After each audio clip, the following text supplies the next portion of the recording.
سیاسی نظام سے، معاشرتی نظام سے، عدالتی نظام سے، قانون سازی سے کسی مذہب کا کوئی تعلق نہیں۔ آج پوری دنیا میں سیکولرزم ہے، تمام مسلمان ممالک میں سیکولرزم ہے۔ یہ دجالیت کا عظیم ترین کارنامہ ہے، یہ یہودیوں کی ایجاد ہے۔ نمبر 2، سود، جوا، منشیات کی ٹریڈ، جوا، فحاشی اور اس کی بنا پر آمدنی، اس سب کا لحاف ہے جو پوری دنیا کو اپنے لپیٹ میں لے چکا ہے۔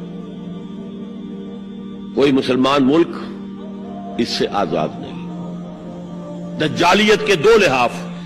ہاں، ابھی تیسرے نظام پر جو میں نے کہا تھا سب سے نیچے خاندانی نظام ہے، عائلی قوانین ہے، معاشرتی نظام ہے، سیگریگیشن آف سیکسز ہے، سطر کے احکام ہیں،